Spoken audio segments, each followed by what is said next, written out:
नमस्कार।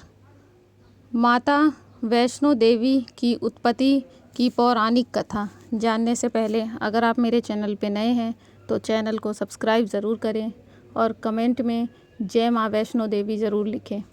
हमारे हिंदू महाकाव्यों में माता वैष्णो देवी और माता दुर्गा की उत्पत्ति की व्याख्या लगभग एक समान वर्णन है, जिस कारण भक्तों के मन में इन दोनों देवियों के अंतर को जानने की जिज्ञासा होती है। माता वैष्णो देवी और माता दुर्गा की उत्पत्ति की वर्णन में अनेकों भिन्नता है।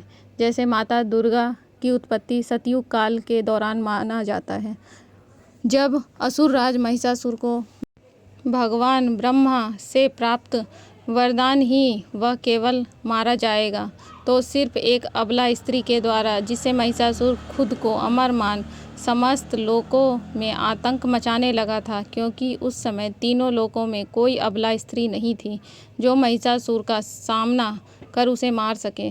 तत्पश्चात महिषासुर के बढ़ते पापों को देखते हुए त्रिदेव तथा समस्त देवगणों ने अपनी शक्तियों को एक बिंदु में केंद्रित किया था, जिससे माँ दुर्गा प्रकट हुई थी।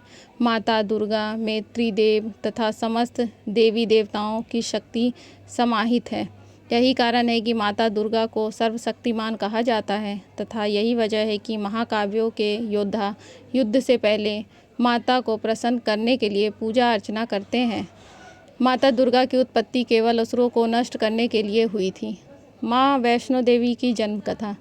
बात करें माता वैष्णो देवी की उत्पत्ति की, तो माता की उत्पत्ति त्रेता युग के दौरान माना जाता है, जब एक असुर ने ब्रह्मा जी से जटिल वरदान प्राप्त कर लिया था कि उसे कोई गर्भ से उत्पन्न प्राणी के द्वारा मारा न जाए। तत्पश्चात देवर्षि नारद माता लक्ष्मी तथा भगवान विष्णु के पास जाकर सृष्टि को उस असुर के आतंक से मुक्ति के लिए प्रार्थना करते हैं। तब भगवान विष्णु नारद मुनि को तीनों देवी महादेवी, काली, सरस्वती, लक्ष्मी से प्रार्थना करने को कहते हैं। तत्पश्चात नारद मुनि के आवाहन से तीनों देवी प्रकट होती हैं, जिन्होंने माता वैष्णो देवी की उत्पत्ति की तथा अपनी अपनी शक्तियों माँ को प्रदान की।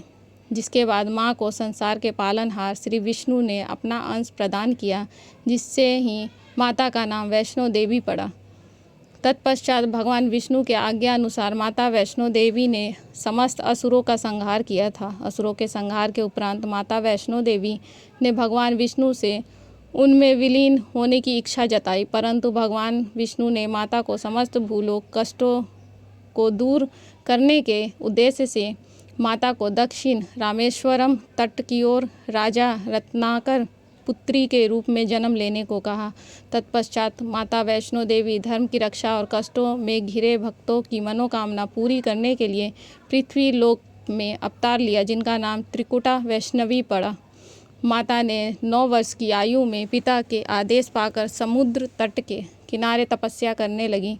जहाँ माता को पता चला कि भगवान विष्णु पृथ्वी पर राम अवतार ले चुके हैं, तो माता ने प्रभु को पति के रूप में पाने की तपस्या करने लग गई।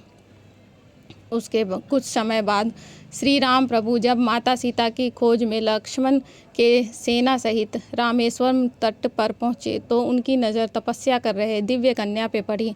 तब माता त्रिकुटा और भगवान श्री राम की पहली भेंट हुई। माता ने भगवान के सामने उन्हें पति के रूप में पाने की इच्छा जताई, जिस पर भगवान ने कहा कि देवी, मैंने इस जन्म में पतिव्रता रहने का वचन लिया है।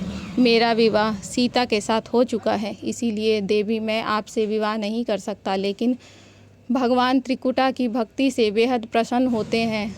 माता त्रिकुटा की भक्ति को देख भगवान श्री राम कहते हैं कि देवी, हम अभी सीता की खोज में लंका की ओर जा रहे हैं और मैं जल्द ही वापस आऊँगा। वापस आते समय मैं आपसे मिलूँगा। अगर आप मुझे पहचान लेंगी तो आपसे अवश्य विवाह कर लूँगा।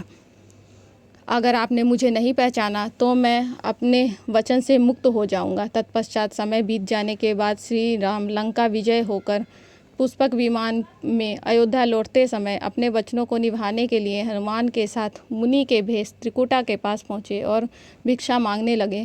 त्रिकुटा भगवान की माया में फंस गई, वह भगवान को न पहचान पाई।